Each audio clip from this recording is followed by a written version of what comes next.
ഇന്നത്തെ ക്ലാസ്സിലേക്ക് എല്ലാവർക്കും സ്വാഗതം. ഇന്ന് പാൻസിന് എലാസ്റ്റിക് വെച്ചിട്ട് എങ്ങനെയാണ് ചെയ്യുന്നതെന്നാണ് കാണിക്കുന്നത്. അപ്പം പാൻസിൻ്റെ ബാക്കി സ്റ്റിച്ചിങ് ഒക്കെ കഴിഞ്ഞ ട്യൂട്ടോറിയലിലാണ് ഉള്ളത്, അതായത് ട്യൂട്ടോറിയൽ 19ൽ. അപ്പോൾ അത് വിശദമായിട്ട് അതിലുണ്ട്. അതുകൊണ്ട് തന്നെ ഇതിൽ ജസ്റ്റ് അതിൽ നിന്ന് വ്യത്യസ്തമായിട്ട് എന്താണ് ചെയ്യേണ്ടതെന്ന് മാത്രമേ കാണിക്കുന്നുള്ളൂ. അതായത് ആദ്യം കാലിൻ്റെ ഭാഗം അടിക്കുന്നതും കാലിൻ്റെ സൈഡ് അടിക്കുന്നതൊന്നും ഇതിൽ കാണിക്കുന്നില്ല. അത് നിങ്ങൾ അത് കാണാത്തവരാണെങ്കിൽ അത് കണ്ടിട്ട് ഇത് കാണുക. അപ്പോൾ അതിൽ ചരടിടുന്ന മെത്തേഡാണ് കാണിച്ചത്. ഇത് പിന്നെ എലാസ്റ്റിക് വെക്കുന്ന മെത്തേഡാണ് കാണിക്കാൻ പോകുന്നത്. അപ്പം നമ്മൾ പിന്നെ കാലിൻ്റെ ഭാഗവും കാലിൻ്റെ സൈഡൊക്കെ ആദ്യം അടിച്ചു വെക്കുക സാധാരണ പോലെ തന്നെ. പിന്നെ അതിന് ശേഷം ഈ ഇതിൻ്റെ ഈ ക്രോച്ച് ലെങ്ത് ഉണ്ടല്ലോ, ഈ കേവ് ചെയ്ത ഭാഗം, അത് ജോയിൻ ചെയ്യുന്നത് മുതലാണ് വ്യത്യാസമുള്ളത്. അപ്പോൾ അത് ആണ് ഞാനിപ്പോൾ കാണിക്കാൻ പോകുന്നത്. അപ്പോൾ ഈ രണ്ട് കാലിൻ്റെയും ഈ ക്രോച്ച് പിന്നെ ക്രോച്ച് ലെങ്ത്ത് ഭാഗം ജോയിൻ ചെയ്യുന്നതാണ് ഇപ്പോൾ കാണിക്കാൻ പോകുന്നത്. അപ്പോൾ ഈ ക്രോച്ച് ലെങ്ത്ത് ജോയിൻ ചെയ്യുമ്പോൾ ഈ നമ്മളെ കാലിൻ്റെ സൈഡ് അടിച്ച ഈ ജോയിൻറ്റ് വരുന്ന ഭാഗം ഉണ്ടല്ലോ, അത് രണ്ടും ഒപ്പം നിൽക്കണം. അപ്പം ഞാൻ കഴിഞ്ഞതിൽ പറഞ്ഞിരുന്നു, അത് നീങ്ങിപ്പോവാതിരിക്കാൻ വേണമെങ്കിൽ ഒന്ന് പിന്നെ കുത്തി വെക്കുക ഫസ്റ്റ് തന്നെയാണ്. ഇപ്പോൾ ഞാനത് നിങ്ങൾക്ക് ഇതിൽ കാണിച്ചിട്ടില്ല, അതുകൊണ്ട് ഇതിൽ കാണിക്കുകയാണ് എങ്ങനെയാണ് പിന്നെ കുത്തുന്നത്. അപ്പോൾ ഇങ്ങനെ ജസ്റ്റ് ഒന്ന് പിന്നെ കുത്തി വെക്കുക. അപ്പോൾ ഈ ജോയിൻറ്റ് കറക്റ്റായിട്ട് തന്നെ നിന്നോളും. നമ്മൾ പിടിച്ചാലൊന്നും അങ്ങോട്ട്, കാരണം ഇതെന്താ പറയുക, ഈ കേവായിട്ടും പിന്നെ ചെരിഞ്ഞിട്ടൊക്കെ ഇതെല്ലാം ഇങ്ങനെ വലിയും. അപ്പോൾ അതുകൊണ്ട് അത് അളവ് വ്യത്യാസം വരാതിരിക്കാൻ വേണ്ടിയിട്ടാണ്. അപ്പോൾ ഇത് രണ്ടും പിടിച്ചിട്ട്, അപ്പോൾ ഇതിൽ സ്റ്റിച്ച് ചെയ്യുമ്പോൾ എന്താ ശ്രദ്ധിക്കേണ്ടത് പറഞ്ഞാൽ, കഴിഞ്ഞ ഇതിൽ നമ്മൾ പിന്നെ അതായത് ചരടിടുന്ന മെത്തേഡിൽ 3 ഇഞ്ച് വിട്ടിട്ടാണ് ജോയിൻ ചെയ്യാൻ തുടങ്ങിയത്. പക്ഷേ ഇതിലങ്ങനെ വിടണ്ട, ഈ അറ്റത്തുനിന്ന് തന്നെ ജോയിൻ ചെയ്യാൻ തുടങ്ങുക. ഈ അറ്റം മുതൽ മറ്റേ അറ്റം വരെയും ജോയിൻ ചെയ്യുക, കാരണം എവിടെയും വിടേണ്ട ആവശ്യമില്ല.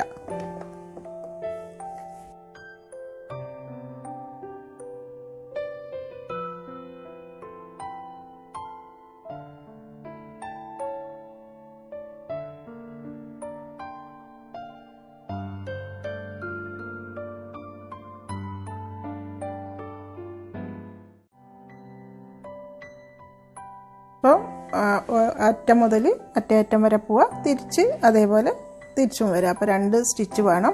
അപ്പോൾ തിരിച്ച് വരുമ്പോൾ എപ്പോഴും ശ്രദ്ധിക്കേണ്ടതെന്ന് പറഞ്ഞാൽ, തിരിച്ച് വരുമ്പോൾ ഈ അടിയിൽ തുണി കുടുങ്ങിപ്പോവാൻ സാധ്യതയുണ്ട്. അപ്പോൾ അത് കുടുങ്ങിപ്പോവാതെ ശ്രദ്ധിച്ചിട്ട് തിരിച്ച് അടിക്കുക. ഇനി നമുക്ക് മടക്കി അടിക്കാനുള്ള ഭാഗം മടക്കാനുള്ളതാണ്. അപ്പോൾ അത് നമുക്ക് എത്രയാണ് നമ്മളെടുത്തത്, 1.5 2 2.5 എത്ര നമ്മളെടുത്തത്, ആ എടുത്ത മീത ഫോൾഡിങ്ങിന് വേണ്ടി എടുത്ത ആ അളവ് അകത്തേക്ക് മടക്കാം. മടക്കുമ്പോൾ ഇങ്ങനെ ആവശ്യമുള്ള മടക്കിയതിന് ശേഷം അതിൽ നിന്ന് 1/2 ഇഞ്ച് അകത്തേക്ക് മടക്കാം. എനിക്കിപ്പോൾ ഇത് ഞാൻ ഒരു 1.5 ഇഞ്ച് എലാസ്റ്റിക്കാണ് എനിക്കിതിൽ കയറ്റാനുള്ളത്, അതുകൊണ്ട് ഞാൻ അതിനനുസരിച്ചാണ് തുണി മടക്കാൻ എടുത്തിട്ടുള്ളത്. അപ്പോൾ പിന്നെ അടിച്ച് തുടങ്ങുമ്പോൾ നമ്മളിപ്പോൾ ഇവിടുന്ന് തുടങ്ങിയാൽ തിരിച്ച് ഇത് റൗണ്ടായിട്ടാണല്ലോ, ഇപ്പോൾ ഇങ്ങനെ റൗണ്ടായിട്ടാണുള്ളത്. നമ്മൾ ഫുള്ളും എവിടെയും വിടാതെ ഫുള്ള് അടിച്ചിട്ടാണ് ഉള്ളത്. അപ്പോൾ നമ്മൾ അടിച്ച് തുടങ്ങിയാൽ, ഇപ്പോൾ ഇവിടുന്ന് പിന്നെ അടിച്ച് തുടങ്ങിയാൽ തിരിച്ച് അവിടത്തേക്ക് തന്നെ എത്തും അല്ലേ, ഇങ്ങനെ റൗണ്ടായിട്ട് വന്ന് എത്തും. പക്ഷെ എത്തുമ്പോൾ ഇപ്പോൾ ഇവിടുന്ന് തുടങ്ങിയാൽ തിരിച്ച് എത്തുന്നത് ഒരു 1 ഇഞ്ച് ഗ്യാപ്പ് വിട്ടിട്ട് അവിടെ നിർത്തുക. ഇവിടെ കുറച്ച് ഗ്യാപ്പ് വിടണം. അത് നമുക്ക് എലാസ്റ്റിക് കയറ്റാൻ വേണ്ടിയിട്ടാണ്. അപ്പം അങ്ങനെ വിട്ടിട്ടായിരിക്കണം ഇത് മടക്കി അടിക്കുന്നത്.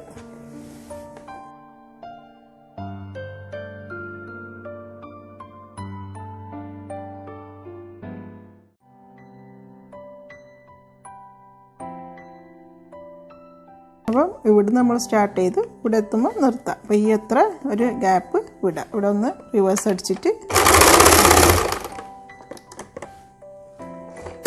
ഇപ്പോൾ ഇതിലൂടെയാണ് നമുക്ക് എലാസ്റ്റിക് കയറ്റി കൊടുക്കേണ്ടത്. അപ്പോൾ ഇത് സേഫ്റ്റി പിൻ ഉപയോഗിച്ചിട്ട് എലാസ്റ്റിക് കയറ്റാം. അപ്പോൾ നമ്മളിത് സേഫ്റ്റി പിൻ കുത്തിയിട്ട് കയറ്റാം. അപ്പോൾ ഇങ്ങനെ തന്നെ കുത്തിയിട്ട് കയറ്റാം. അപ്പോൾ കുറച്ച് ബുദ്ധിമുട്ടായിരിക്കും കയറ്റാം. അപ്പോൾ അത് ഒന്ന് മടക്കിയിട്ട് കുത്തിയാൽ കുറച്ചുകൂടി എളുപ്പമുണ്ടാവും.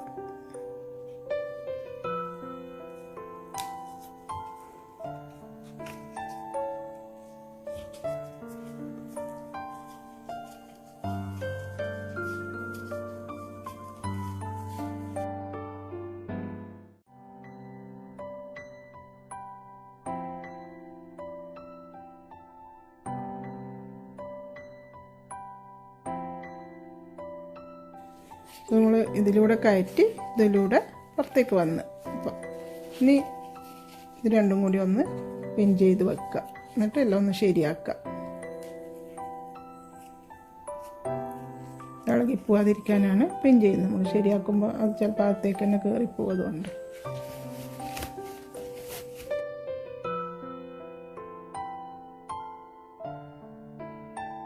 ഈ രണ്ടറ്റവും കൂടി ഇങ്ങനെ വെക്കണ്ട. അപ്പോൾ കുറച്ചിങ്ങനെ കട്ടി പോലെ നിൽക്കും. അപ്പോൾ ഒന്നിൻ്റെ മീതെ ഒന്നായിട്ട് വെച്ചിട്ട് ഇത് ഒന്ന് അടിച്ചു കൊടുക്കുക. അതായത് ഒരു 2-3 സ്റ്റിച്ച്. അതായത് സിഗ്സാഗുള്ള മെഷീനാണെങ്കിൽ സിഗ്സാഗിൽ അടിക്കുന്നത് നല്ലതാണ്. ഇല്ലെങ്കിൽ സാധാ സ്റ്റിച്ചായാലും കുഴപ്പമൊന്നുമില്ല.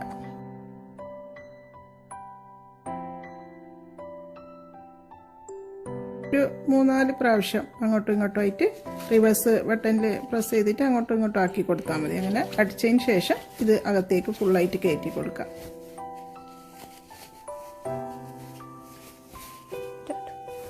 അതിന് ശേഷം നമ്മൾ ഈ വിട്ട ഹോളുണ്ടല്ലോ അത് അടിച്ചു കൊടുക്കാം.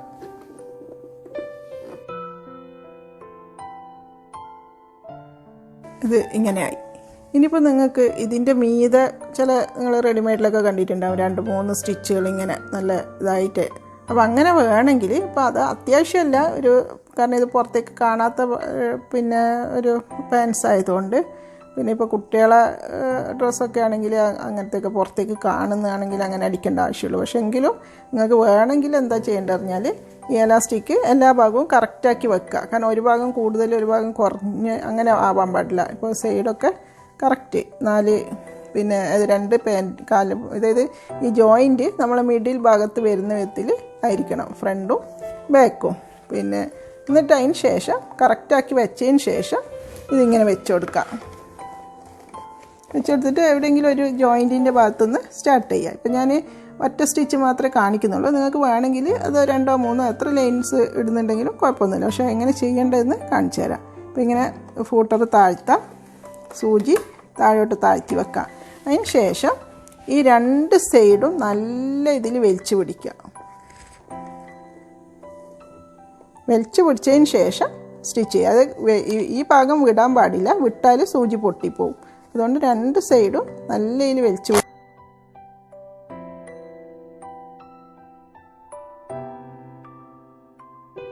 ഞാൻ മിഡിലിൽ മാത്രം ഒരു ലൈൻ അടിച്ചാണ്. ഇതിപ്പോൾ നിങ്ങൾക്ക് വേണമെങ്കിൽ ഇനി 2 സൈഡിലേക്കും വീണ്ടും ഓരോ സ്റ്റിച്ചൊക്കെ കൊടുക്കുക. പക്ഷേ ശ്രദ്ധിക്കേണ്ടത് തന്നെ 2 സൈഡും ഈ എലാസ്റ്റിക്കും തുണിയും ഒന്നിച്ച് പിടിച്ചിട്ട് വലിയണം. അങ്ങനെ തുണി മാത്രം വലിയാൻ പാടില്ല, രണ്ടും ഒന്നിച്ച് പിടിച്ചിട്ടായിരിക്കണം വലിക്കേണ്ടത്. ഇപ്പോൾ അടിച്ചു കഴിഞ്ഞിട്ട് ഇങ്ങനെയാണുള്ളത്. ഇനിയിപ്പോൾ എങ്ങനെയാണ് എലാസ്റ്റിക് അളവെടുക്കേണ്ടതെന്ന് പറഞ്ഞുതരാം. ഇപ്പോൾ നമ്മൾ എത്രയാണ് എലാസ്റ്റിക്കിൻ്റെ ലെങ്ത്ത് എടുക്കേണ്ടത് എന്നുള്ളത് കാണിച്ചു തരാം. എത്ര ലെങ്ത്തിലാണ് ഈ എലാസ്റ്റിക് എടുക്കേണ്ടതെന്ന് നോക്കേണ്ടത് എങ്ങനെയാണെന്ന് വെച്ചാൽ, ഇപ്പോൾ ടാപ്പ് വെച്ചിട്ട് അവരവരെ വേസ്റ്റ് ഭാഗം നല്ല ടൈറ്റായിട്ടൊന്ന് പിടിക്കുക. ഇങ്ങനെ അളന്ന് ഇങ്ങനെ ടൈറ്റായി പിടിച്ചു കൊടുക്കുക, റൗണ്ടായിട്ട് നമ്മളെ ചുറ്റി പിടിച്ചു കൊടുക്കുക. അതിന് ശേഷം ആ കിട്ടിയ അളവിൽ നിന്ന് ഇപ്പോൾ ഒരു 32 അല്ലെങ്കിൽ ആളെ തടിക്കനുസരിച്ചായിരിക്കും അത് ഇങ്ങനെ റൗണ്ടായിട്ട് പിടിച്ചിട്ട് ടൈറ്റായി പിടിച്ചു കൊടുക്കുക. ആ പിടിച്ചതിൽ നിന്ന് എത്രയാണ് നമുക്ക് കിട്ടുന്നത്. ഇപ്പോൾ ഒരു 32 ആണ് കിട്ടിയെങ്കിൽ അതിൽ നിന്നൊരു 3 ഇഞ്ച് കുറച്ച് കൊടുക്കുക.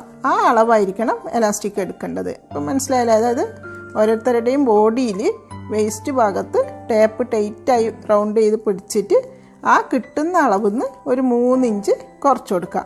ആ 3 ഇഞ്ച് കുറച്ച അളവായിരിക്കണം. ഇപ്പോൾ 32 അല്ലെങ്കിൽ ഇപ്പോൾ ഇത് 30 ആണ് നിങ്ങൾക്ക് അളവെടുത്ത് കിട്ടിയതെങ്കിൽ 27 ആയിരിക്കണം എലാസ്റ്റിക്കിൻ്റെ ലെങ്ത്ത് എടുക്കേണ്ടത്. അപ്പോൾ ആ അളവെടുത്തിട്ട് എലാസ്റ്റിക് കയറ്റി കൊടുത്താൽ മതി. അപ്പോൾ എല്ലാവർക്കും പാൻസിൽ എലാസ്റ്റിക് വെക്കുന്നത് എങ്ങനെയാണെന്ന് മനസ്സിലായിട്ടുണ്ടാവുമെന്ന് വിശ്വസിക്കുന്നു.